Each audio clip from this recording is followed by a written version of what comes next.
प्रयागराजमधून अटक केल्यानंतर खोक्याला बीड कोर्टानं 6 दिवसांची पोलीस कोठडी सुनावली। दरम्यान सतीश भोसलेवर खोटे गुन्हे दाखल केल्याचं त्याच्या वकिलांनी म्हटलंय। तर दुसरीकडे खोक्याच्या घराला काल रात्री काही अज्ञातांनी आग लावली। या आगीमध्ये खोक्याचं घर जळून खाक झालंय। सतीश भोसले उर्फ खोक्याला 7 दिवसांची पोलीस कोठडी सुनावण्यात आली आहे। त्यामुळे 20 मार्च पर्यंत खोक्याचा मुक्काम पोलीस कोठडीत असणार आहे।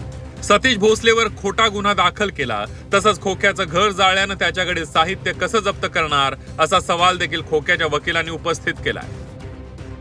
तुमचं म्हणणं असं होतं त्याच्यामध्ये की आता आरोपीचे हत्यार वगैरे जप्त करायच्या बाबतीमध्ये जर त्यांनी मागणी केली आहे तर खोक्याचं ऑलरेडी जे घर आहे सतीश भोसलेंचं ते वन विभागाने पूर्ण उद्ध्वस्त केलेलं आहे।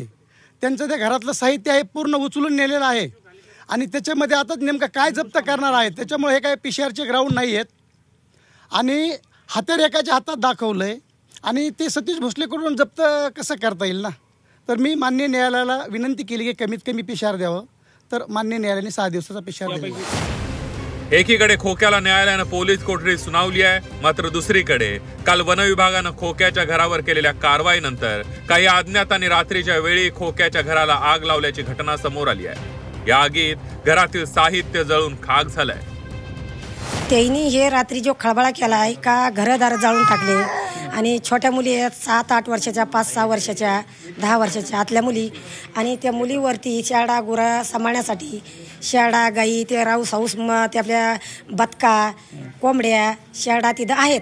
बाकीचं वनीकरण लोकांनी ते तोडलं ते मान्य होतं, ते कायदा आहे। पण मला काय म्हणायचं, ते कायद्यात बसतंय का नाही, तो कायदा ठरवण।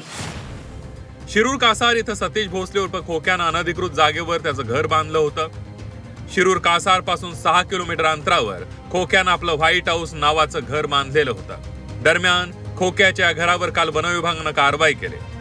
वन विभागाच्या अधिकाऱ्यांनी अगोदर घराची झाडाझडती घेतली, घरातील वस्तू काढून बुलडोझरच्या सहाय्यानं खोक्याचं घर जमीनदोस्त करण्यात आलं। 7 दिवसात खोक्याला घरावरील मालकी हक्क सिद्ध करण्याचा वेळ देण्यात आला होता।